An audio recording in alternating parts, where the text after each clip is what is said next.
Eu vou abrir a caixa preta do inventário e vou falar para todos os que estiverem aqui presentes como é que nós vamos resolver o problema e proteger os seus familiares de serem rebaixados de classe social. Nós vamos desmistificar o grande problema que é o seu patrimônio ser passado para terceiros.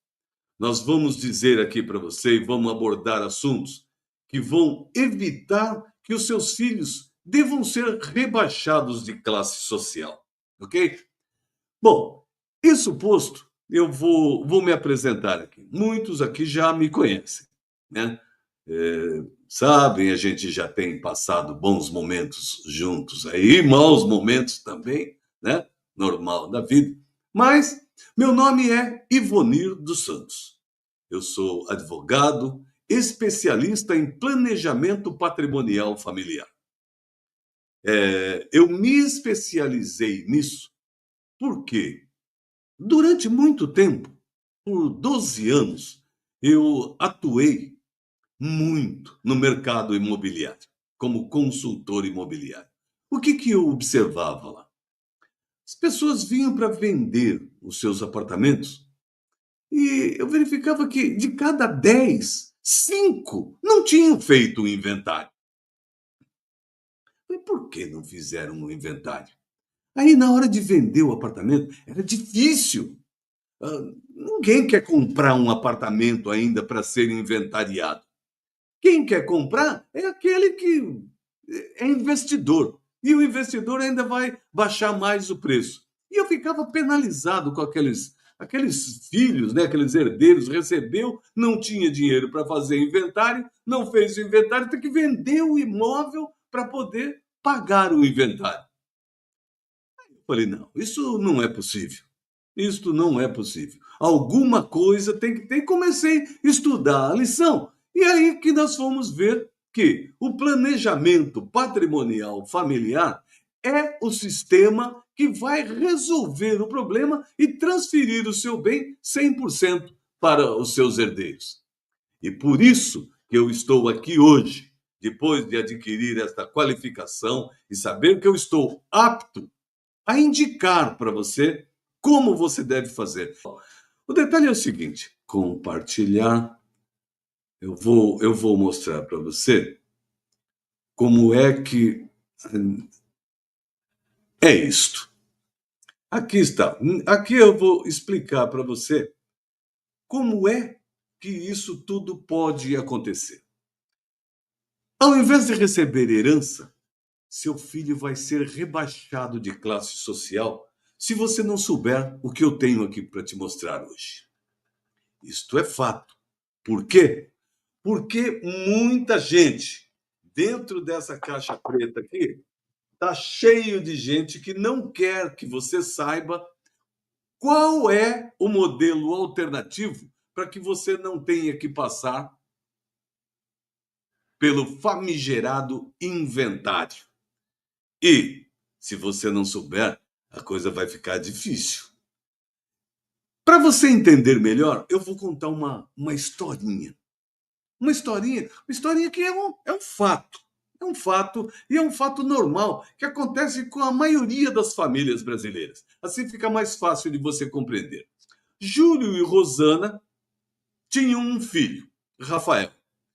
Os, o pai e mãe trabalharam bastante para poder proporcionar a Rafael um futuro mais tranquilo. Mas chegou um momento que eles não estavam mais aqui. E eles tinham deixado para o Rafael um imóvel. E o imóvel, o Rafael descobriu então que ele tinha que fazer um inventário. Ele não tinha descoberto isso aí antes. Este conhecimento que você está tendo agora, o Júlio, a Rosana, o Rafael, eles não tiveram essas informações. Então, o Rafael falou, bom, agora meu pai me deixou esse imóvel, eu vou ter que fazer um inventário. E isto é fato, está na lei. Ou faz com antecedência uma doação, né, quando em vida, ou um testamento. A doação, não. Fazer doação, ela acaba ficando mais caro do que o inventário. E ainda pode ser contestado. Você perde o controle dos seus bens, né? Depois você não tem como retornar esse bem para você. É, pode acontecer N problemas que é pior do que o inventário. Um testamento, então, vai ter que fazer inventário novamente. Então, o Rafael se viu às voltas com a situação dele ter que fazer o inventário para poder transferir o bem para o nome dele. Aí é que começaram as coisas. Os números do inventário. E é basicamente estes números que este famigerado inventário é o que muitos não querem que você saiba. Então, acompanhando, o que o Rafael descobriu? O pai dele tinha comprado este imóvel há 20 anos atrás, por R$ 250 mil. Não é necessário que você grave os valores, mas que você entenda. Ele comprou lá 20 anos atrás, naquele tempo era baratinho, o imóvel era baratinho. É que houve uma valorização muito grande do mercado imobiliário. Mas ele comprou o imóvel 20 anos atrás por 250 mil. Hoje, com a inflação, com o mercado imobiliário, esse imóvel vale 1.150.000. Bom, e aí que vem as coisas. Começam. Tem que fazer inventário, começam as despesas. Qual é a despesa? A despesa é o imposto. O imposto sobre transmissão causa-mortes, ITCMD, que ele é obrigatório. É a primeira coisa que você tem que fazer. Esse é um dinheiro que vai para o Estado. Esta conta que está aqui, de 7%, está em cima de 1.150.000. Com a reforma tributária, que vocês vêm acompanhando aí, vocês sabem disso, a reforma tributária, eu vou até trazer de volta aqui para a tela, para poder falar com vocês sobre isso da reforma tributária. A reforma tributária ela foi aprovada. E, com esta aprovação da reforma tributária, uma coisa aconteceu. Por quê? O imposto sobre a herança, o ITCMD, é um imposto que fica integralmente para o Estado.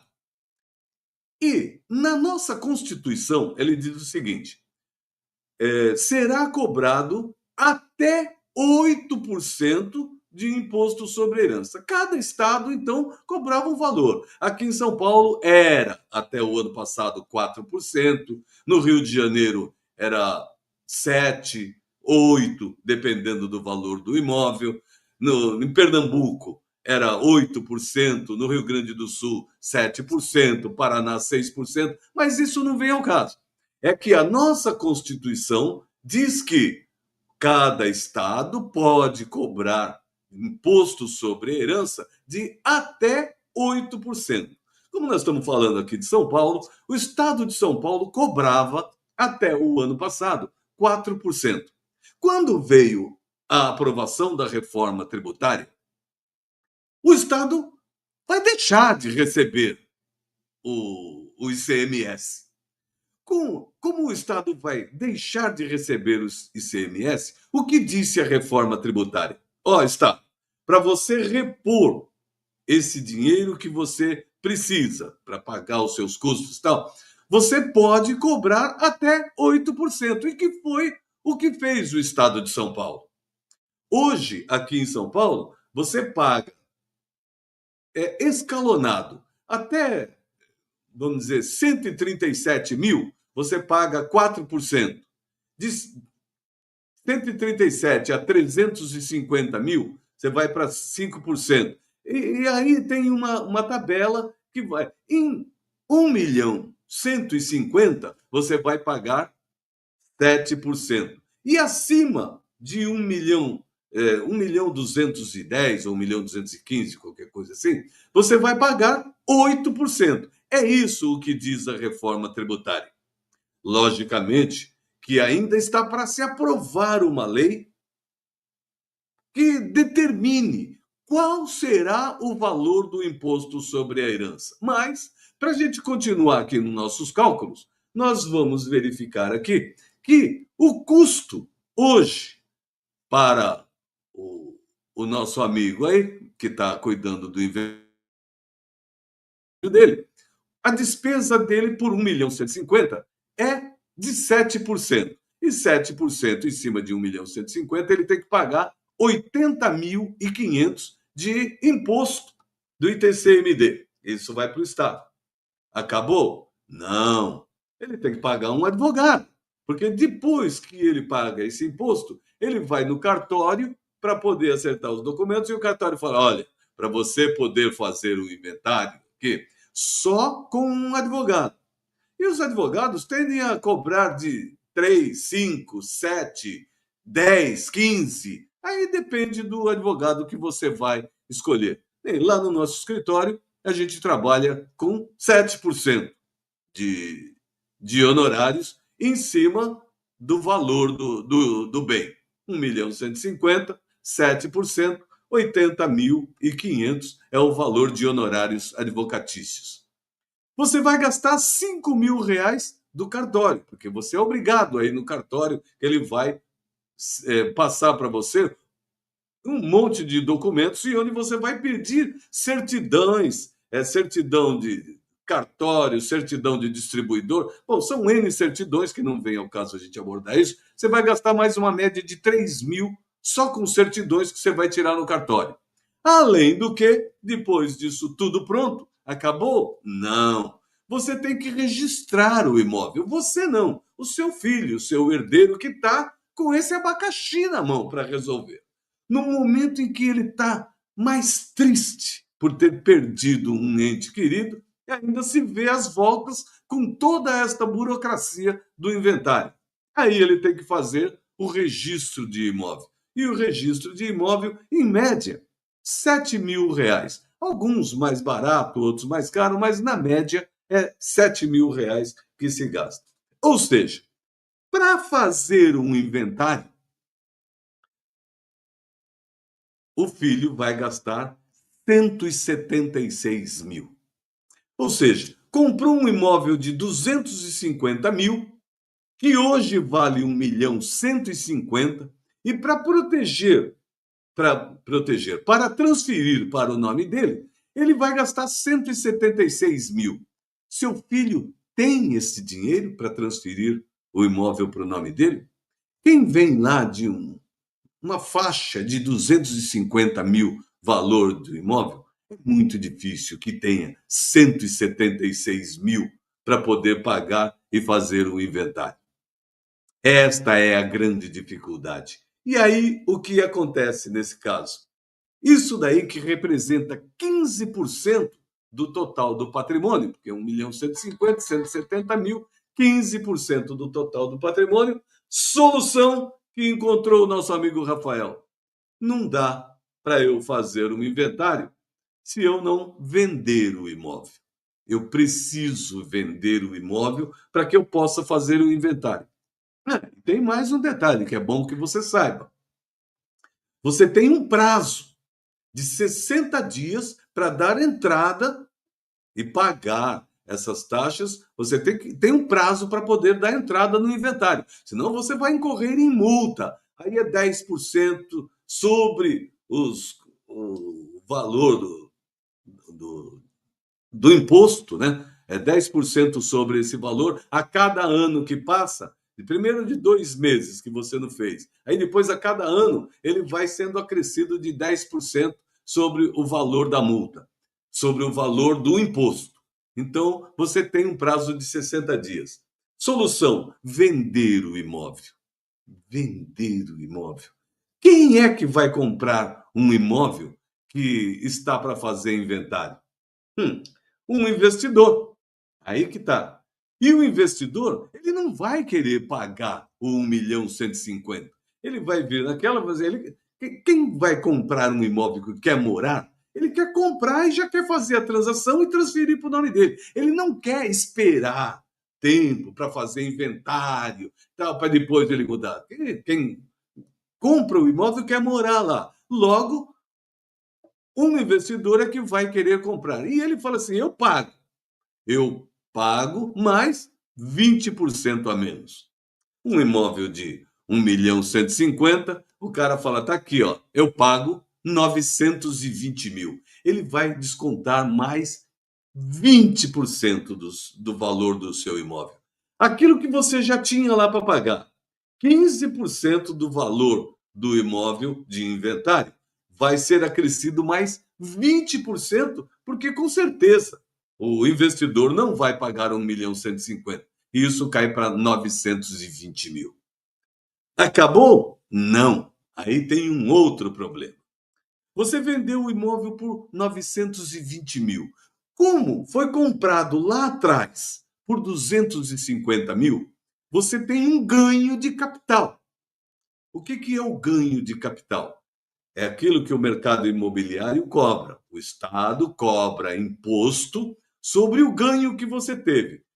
Comprou por 250, vendeu por 920, você vai ter que pagar 15% em cima desse valor. Aí, a gente retomando as contas, olha lá, você vai pagar 7% de imposto, os 80.500. Isso aqui é o inventário lá que nós levantamos. Os honorários, 80.500. 5.000 de cartório, 3.000 de certidões e mais 7.000 do registro de imóveis. Some-se a isso 100.500, que é o ganho de capital que você vai ter de 920, 250, você vai ter que pagar 15% para o leão, porque o imposto de renda vai cobrar este valor. Isto quer dizer que os gastos agora estão em 276.500. Ou seja, você trabalhou uma vida inteira para adquirir bens, adquiriu bens no valor de 1.150.000. Na hora que você transfere isso para o seu herdeiro, o seu filho, aquela pessoa que você ama, ele vai pagar 276.500 com gastos para poder deixar tudo regularizado. Como o valor de venda foi por 920.000, qual é o saldo final que ficou na mão do seu filho? 643.500. É brincadeira? Não, não é brincadeira. É fato. Do 1.150.000 que ele vendeu por 920, depois que ele pagar os 276.000, vai sobrar para ele 643.500.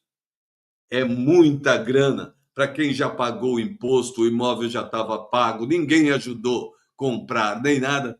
Ou seja, o seu filho, o seu herdeiro, a pessoa que você ama, vai ter uma perda patrimonial de 44%. 44% do valor, ou seja, 506.500. Já depois de ter um imóvel pago, transferido, tudo ok, tudo do seu nome, você sempre pagou imposto, o governo vem participar de mais uma parte. E não é só o governo, são todas as pessoas que estão aqui dentro dessa caixa preta, que eu vou te mostrar já já. Quem são essas pessoas que são muito interessadas nisso? Porém, a regra da nossa lei, a regra é: quem tem filhos e tem bens, quando morre, os filhos precisam fazer o inventário. Isso está no nosso ordenamento jurídico, não tem como sair fora disso. Você precisa fazer o inventário. Tá? A boa notícia é que tem como evitar que seus filhos sejam enquadrados nessa regra. Com certeza tem como eles serem enquadrados nessa outra regra, que é a proteção patrimonial familiar, que é isso que você vai ter conhecimento. Você agora já sabe qual é o custo do inventário. Problema que você deixou para o seu filho por não ter feito uma proteção patrimonial com antecedência. Tá? Mas, aí que está. Dentro dessa caixa preta aqui, eu vou até mostrar para você. Deixa eu tirar aqui do quadro para a gente poder falar sobre isso. Ó, o que acontece com essa caixa preta? Aqui tem umas coisas que eu vou te mostrar e é agora. Veja bem, o que as pessoas. A primeira parcela que vai te levar: cartório de registro de imóveis. Os cartórios, de uma forma geral, por causa dos impostos. Aí também tem o Estado, governo do Estado, que quer o imposto, ITCMD. O governo do Estado tem muito interesse. O município, porque o município vai levar depois o ITBI. Quando você for fazer a transferência para o seu nome, você vai ter que pagar ITBI. Você já comprou imóvel, sabe que você tem que pagar isso. Mas vem um que diz assim: não precisa tudo isso aí, não. Tem uns ridículos. Aquele que nunca se mexeu para fazer alguma coisa, você, é só vender um dos bens e pagar o imposto.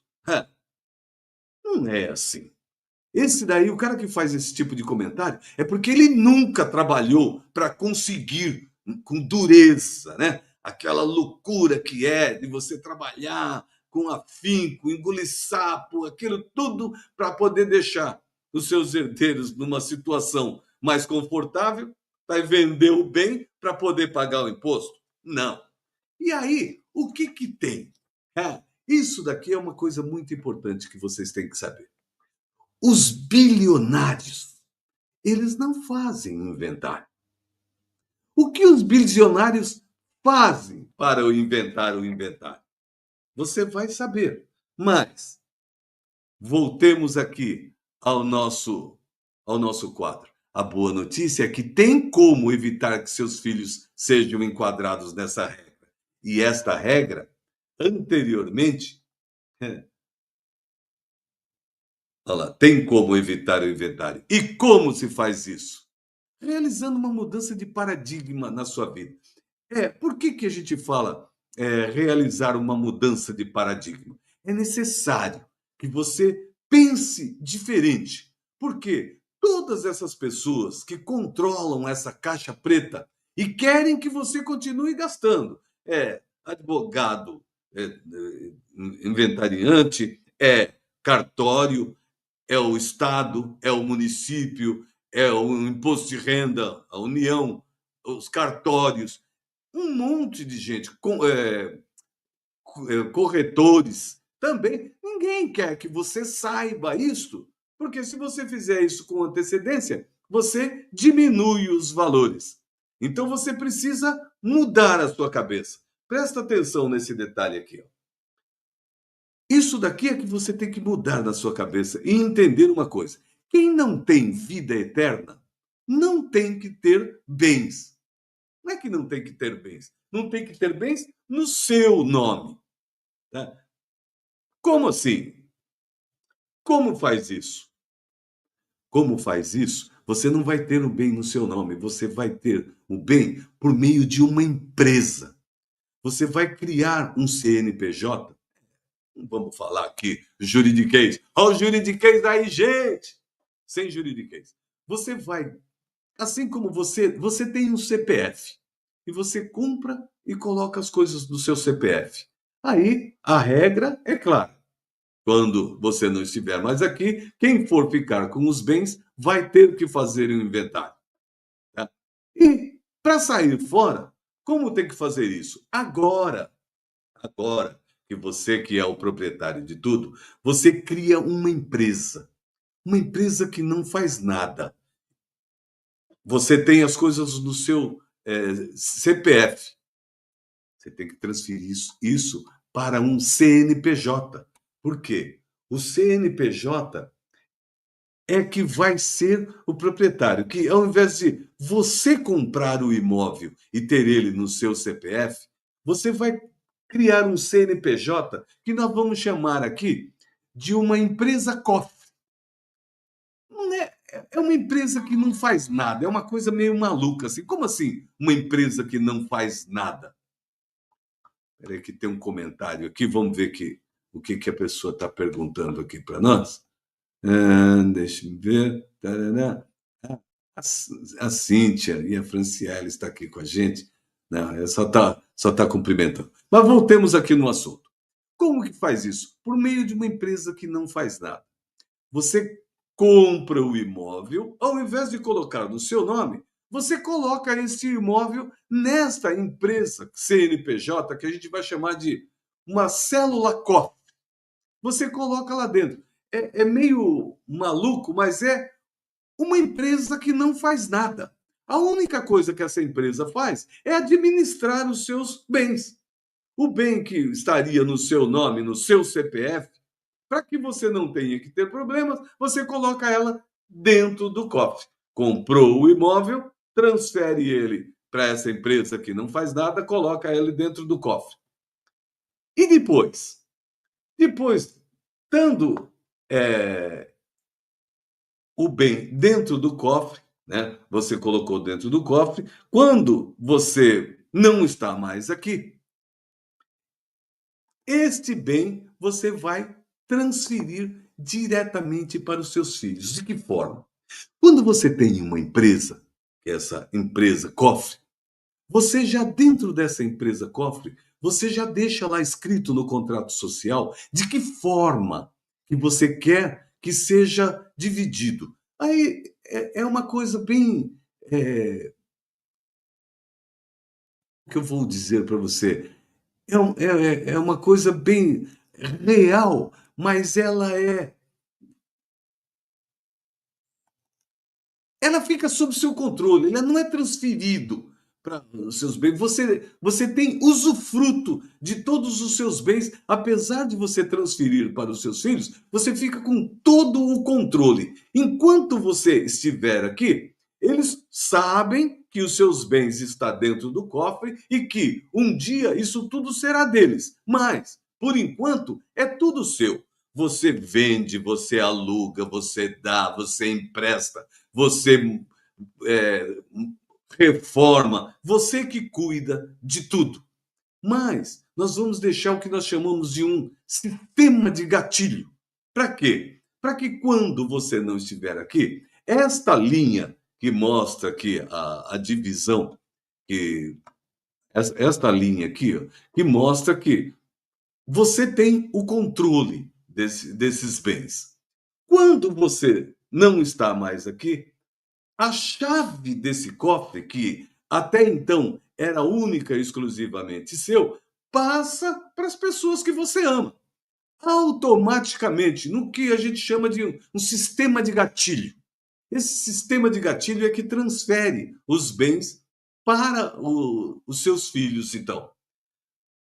O sistema com uma economia tributária absurda. Lembra do inventário? Olha lá, 80.500, né? Mais 80.500, mais o cartório, chegava um total de gastos de 276. Nesse sistema, esse sistema é o seguinte: o valor que você vai pagar de 4% de imposto é sobre o valor de compra. Ou seja, quando você está fazendo a proteção patrimonial, você faz e vai usar em cima dos 250 mil. Você não vai pagar em cima do 1.150.000. Logo, nesse sistema, como você vai pagar os 4%, você vai pagar 10 mil. Outra coisa, honorários. Honorários é um sistema absolutamente fácil de fazer e qualquer advogado, por 25 mil reais, ele faz esse trabalho para você. Nós estamos considerando um imóvel, né? Pode variar aí mais ou menos de acordo com a quantidade de imóveis. Cartório, não tem, porque você não vai fazer certidão, você não vai tirar nada. Certidão também é zero. Registro de imóveis, esse vai ter que ter. Mas o registro de imóveis, sem todas aquelas aqueles gastos lá. Você vai pagar ele em cima dos 250 mil. E sobre os 250 mil, você vai pagar 3 mil reais. Ganho de capital não tem porque não tem transação. Logo, zero. Quanto ficou isso aí? 38 mil reais. Esta é a grande sacada. Isto é uma sacada que, simples assim, não tem nenhum milagre, não tem nem segredo, está na lei. A lei permite que você faça isso, mas você tem que fazer isso ainda em vida. Você, proprietário do imóvel, é que tem que transferir isso para um CNPJ, esta célula cofre. Tá?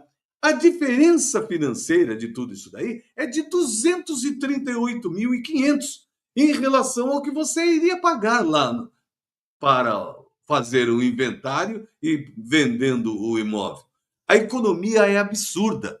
Você faz uma economia de 86%. É brincadeira uma coisa dessa? Qual a principal diferença que tem entre você fazer o inventário e você fazer a proteção patrimonial? Você não, o seu filho, a pessoa que você ama, para quem você deixou, não vai ter perda de nada. A perda patrimonial é zero, 100% transferido para o seu ente querido. E é um sistema que você vai gastar 38 mil.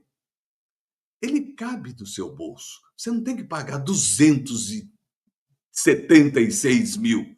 38 mil é o valor de um carro usado aí. E além do que, você pode parcelar isso daí, fazer isso em vezes. É um sistema que cabe no seu bolso. Por isso que eu sempre falo e venho dizendo aí há tempos, em todas as mensagens que eu tenho passado lá no meu perfil, faça a sua proteção patrimonial, porque é um sistema econômico. Agora você já sabe que ele é um sistema econômico. O que é isso? Comumente chamado, ó, o juridiquês aí, gente, para com isso.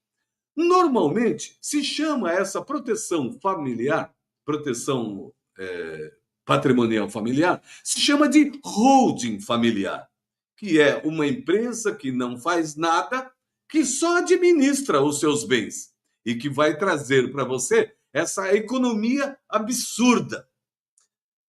Tanto ela é absurda que há tempos atrás ela só era de conhecimento dos bilionários. Só os bilionários que faziam isso. Por quê? Porque eles tinham aquelas grandes bancas advocatícias e eles sabiam. Os advogados falavam assim, né, deixa aí que eu vou criar uma holding familiar. Ele não tinha as coisas no nome dele. É que nem as empresas lá fora, nos outros países. Não tem as coisas no seu nome. Tem as coisas num CNPJ. Norberto Odebrecht tinha a sua holding familiar. Tanto que isto é um sistema lícito. Eu trouxe essas informações aqui para vocês verem que é dentro do ordenamento jurídico nosso. É totalmente ilícito. Norberto Odebrecht, o dono da construtora Norberto Odebrecht, ele tinha, quando faleceu, 14 bilhões. 14 bilhões. Se tivesse inventário, o imposto seria de 1 bilhão 120. Ninguém nunca ouviu falar. Por quê? Ele não fez inventário. Ele tinha a sua holding patrimonial, a sua holding familiar. Ele tinha a sua proteção familiar. Uma outra pessoa, Antônio Hermílio de Moraes, aqui no estado de São Paulo. Aqui todo mundo em São Paulo, todo mundo conheceu Antônio Hermílio de Moraes. Alguém ouviu falar que os 15,5 bilhões que ele tinha foi fazer inventário? Se ele tivesse que fazer inventário, ele ia gastar 1 bilhão 240 milhões de reais. Olha aí, também não fez. Por quê? Ele tinha a holding familiar dele. E aí saiu fora. Ninguém nunca ouviu falar que Antônio Hermílio de Moraes teve que fazer um inventário. O mesmo, o Roberto Marinho, esse até tem uma historinha boa. O Roberto Marinho, do Grupo Globo, ele tinha 30 bilhões. Não fez inventário. Foi fazer inventário de uma Brasília, uns carros antigos que ele tinha lá, foi o que foi ser inventariado. Por quê? Dos 30 bilhões, estava tudo nas empresas, nas holdings familiares. Não inventariou nada, porque se tivesse feito inventário, 2,4 bilhões seria transferido. E assim, muitos outros bilionários, como Roberto Civita, o Moisés Safra, do Banco Safra, Samuel Klein, da Casas Bahia, Edmundo Safra, também do Banco Safra, José de Alencar, o José Alencar, da Coteminas, também tinha sua holding. E a Dirce Navarro de Camargo, essa daí também tem uma história. Quando do problema lá do Petrolão, ela tinha que usar o dinheiro dela para devolver o dinheiro para o país, naquele escândalo todo do Petrolão. Nesse mesmo período, a filha dela foi lá e comprou um apartamento em Manhattan. Por quê? Não tinha bens para devolver. A holding familiar estava protegendo os bens dele. Isso quer dizer que os bilionários nunca fizeram um inventário. Mas hoje, você, todas as sociedades, as famílias brasileiras, com o advento da internet, têm direito a isso. Tem conhecimento e agora. Não tinha conhecimento antes, agora tem conhecimento. E o que fazer diante do risco do imposto de renda e da herança, imposto sobre a herança, aumentar? Ah, é isso que é. Eu vou até tirar aqui um pouquinho para conversar com vocês uma coisa. Depois de aprovada a, a reforma tributária, eles criaram lá uma. Está sendo votada em partes a lei que, que vai compor toda a reforma tributária. Então, o imposto sobre a herança, que é o assunto que nós estamos abordando aqui, o nosso ministro da Fazenda está querendo elevar isso para 21%.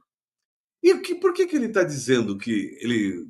Porque o imposto, como afirma os senadores, os estados, a União, que aqui no Brasil é muito baixo, 8%, quando outros países aí cobram fortunas. Tem o Senado já tem um imposto previsto de CMD para aumentar isso para 21%. Tem uma resolução lá. Ó, esta resolução aqui, eu vou adicionar de novo para vocês verem. A resolução 9 de 1992 é a que levou este ano para 8%, né? Que agora está cobrando aqui em São Paulo 8%. Porém, eles estão querendo, na proposta que o Conselho da Fazenda está fazendo, que mude de 8 para 20. Se com 8% você já não, seu filho já não consegue pagar, imagine com 20. Vai ser uma grana federal mesmo. E tem esse projeto de resolução, está no Senado. E quem o senador representa? O senador representa o Estado. Logicamente, ele vai querer que seja aprovado para que o Estado possa arrecadar mais. Porque agora já não tem o ICMS. Eles vão votar a lei por maioria simples, ou seja, dos 81 senadores, precisa só 41 presentes para que seja votado, ou seja, 21 precisam estar a favor. Se nós temos 2 por estado, olha a quantidade, se só precisa de 21 para ser aprovado, é lógico que essa lei vai ser aprovada. E seria bom que você não estivesse propenso a perder isso. O argumento deles é bastante fácil. Por quê? O Brasil é um dos países que menos tributa a herança no mundo. Olha só, o imposto sobre a herança, na França, 60%. Isso daí é o que diz o ministro Haddad. Não, não. Na verdade, não é o que diz o Haddad, é que isto realmente acontece. Porém, nesses países, eles já têm uma mentalidade de não ter os bens no seu CPF. eles já têm todos os bens numa célula cofre, ou seja, um CNPJ. Ele não compra bem no seu CPF, ele compra sempre no nome da empresa que ele tem. Então, isso daí é até para incrementar e que o cara pague ou que não mexa com isso. Isso daí aumenta o lucro do Estado. Na França, 60%, mas eles não têm essa gama de impostos que a gente tem aí já. Tem que trabalhar 5 meses para pagar impostos e ainda depois, quando você vende o seu bem, tem que pagar mais 21%. Aí é muito. Mas na França, cobra 60%. O Japão, 55%. Na Alemanha, 50%. Na Suíça, 50%. Inglaterra, 40%. Estados Unidos, 40%. E aqui no Chile, nosso vizinho, cobra 25%. Por isso que ele está propondo que seja de 21%. O Brasil cobra 8%. Estes são os argumentos que ele usa para querer aumentar o imposto. Quando isso acontecer, nós não sabemos quando isso deve acontecer. Está lá em votação. Eles estão querendo que isto seja votado este ano para entrar em cobrança já no ano de 2026. Portanto, o segundo argumento, o imposto sobre herança é um tributo que penaliza só os mais aquinhoados. Este é o argumento que eles falam, mas não é isso. Hoje você vê que quem ganha 2.500, 3.000 reais por mês aí já tem que pagar imposto de renda. E você paga imposto sobre a herança. E você vai ter que pagar. Você vai ter que pagar isso. Hoje você vende um apartamentinho, qualquer um que fez um inventário aí de um imóvel, sabe quanto custa isso. O imposto sobre a herança é um tributo que penaliza só os mais aquinhoados. Isso é o que diz os nossos governantes. Lê de engano. E não é só isso. Tem uma proposta lá que está pendente. Será que vai ser aprovado? A PEC 96, que é de 2015, ele quer que seja de 21%. Logo, você não deve fazer isso. Você tem que acertar a sua proteger o seu patrimônio. Isso que eu queria dizer para vocês é o seguinte: agora que você já tem conhecimento sobre isso, eu vou dizer para vocês 3 pilares que dão sustentação para que você realmente proteja o seu patrimônio. Por quê? O primeiro pilar, nós vamos dividir a sociedade em 3 grupos. O primeiro grupo nós vamos chamar de os ignorantes. Não são os ignorantes para ir para um fight, para agredir, xingar, não. Ignorantes por falta de conhecimento. O que você não é mais agora. Agora você já tem conhecimento disso. Eu vou até tirar isso daqui para a gente voltar a conversar. Você não é mais um ignorante. Agora você é um perfeito conhecedor de como você deve proceder. Você não é mais ignorante. Você sabe que o inventário não vai deixar 100% ser transferido para o seu filho. A doação não é a melhor oferta. Mais caro ainda, você vai gastar mais do que você gasta com o inventário. E ainda vai perder o controle sobre os seus bens. O testamento. O testamento, você vai fazer o testamento, você vai gastar agora para fazer o testamento e vai ter depois que fazer um inventário também.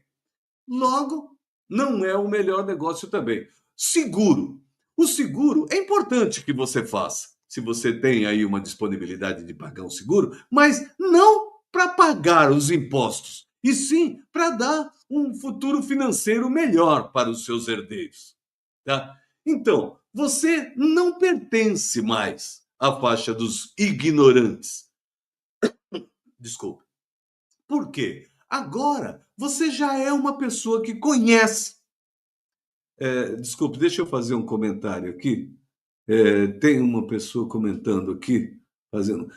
Ô, meu amigo, se você não tem bens, você não tem filhos, você.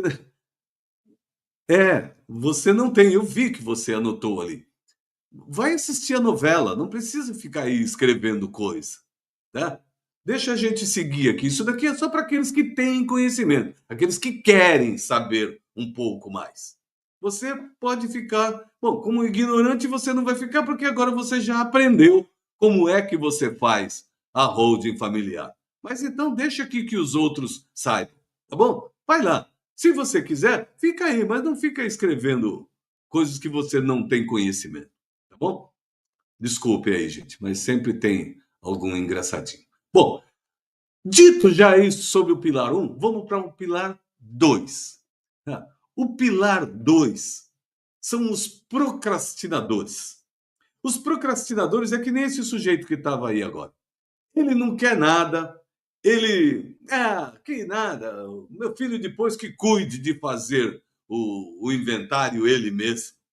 Nossa, você já passou a vida inteira para conseguir esses bens, você conseguiu esse capital, agora você vai deixar para os seus filhos? Não, você vai deixar para que terceiros se completem daquilo que você passou a sua vida inteira? Não, não seja procrastinador. Faça o seu planejamento patrimonial. Então, o procrastinador também é aquele que fala assim: ah, pois vende um imóvel e e tem uma outra categoria de procrastinador.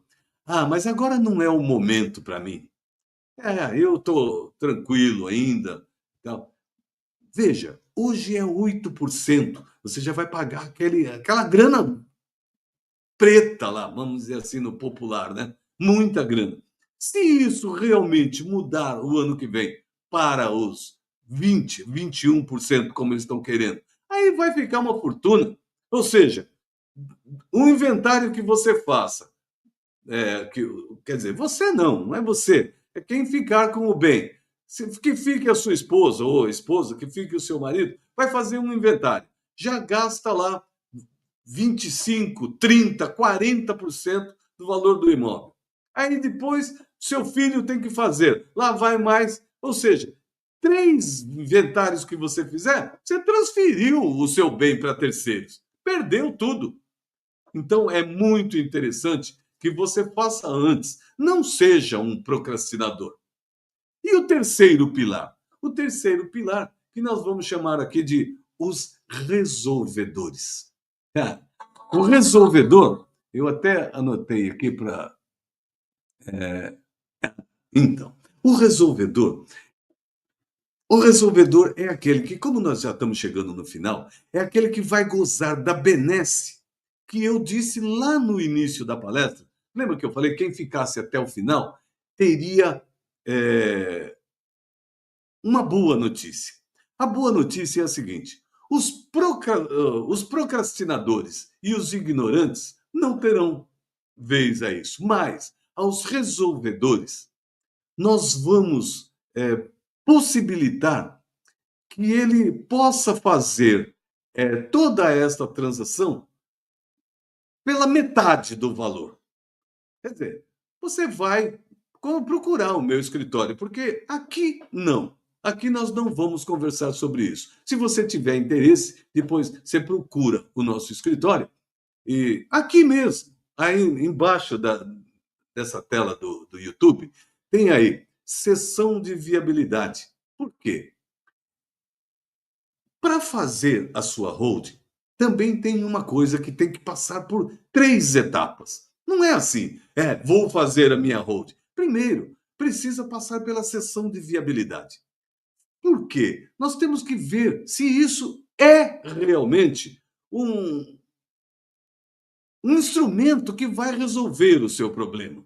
Você precisa estar apto com os seus bens, com a sua vida pregressa, com todas as coisas da sua vida, com os seus herdeiros, os seus imóveis estarem todos regularizados, tudo direitinho, para você poder fazer. Então, a primeira fase é uma fase, lógico, que o escritório vai cobrar para fazer isso, porque ele vai fazer o levantamento de todo o seu patrimônio e verificar se você está apto a fazer a sua holding familiar. Você estando apto, ok, perfeito, vai para a segunda fase. A segunda fase é a fase onde você vai apresentar todo o seu patrimônio. Então, nós vamos ver o projeto, né, vamos colocar no projeto todos os seus bens, verificar a condição de cada um deles e verificar qual é o melhor modelo tributário que vai atender e fazer com que você tenha proteção patrimonial, redução de pagamento de taxas, impostos, e que, inclusive, para locação, para empréstimo e tudo, que você realmente tenha uma redução significativa dos tributos. Então, essa seria a segunda fase da avaliação do seu patrimônio. Isso, depois de feito, nós vamos ver qual é o melhor modelo. Aí sim, numa terceira etapa, é que nós vamos fazer a sua holding familiar. O que vai acontecer é que tem muita gente por aí que eles fazem aquele sistema que tinha antes, a administração de bens móveis. Aí simplesmente vem um profissional, se acha no direito, não tem ainda o conhecimento e fala para você: não, é simples, eu vou fazer administração de bens. Nossa, você vai pagar muitas taxas, muitos impostos. Portanto, consulte uma pessoa que siga todos esses passos. São primordiais para que seja feito uma redução significativa no pagamento dos tributos e que proteja realmente os seus bens. Bom, gente, muito obrigado pela presença. Agradeço a todos pela participação. Qualquer dúvida, entre em contato e nós vamos esclarecer. Clique aí, faça a sua sessão de viabilidade. Muito obrigado, uma boa noite para todos e até mais. Proteja o seu patrimônio. Faça mais um ato de amor para com seus herdeiros. Boa noite. Fiquem com Deus. Até mais.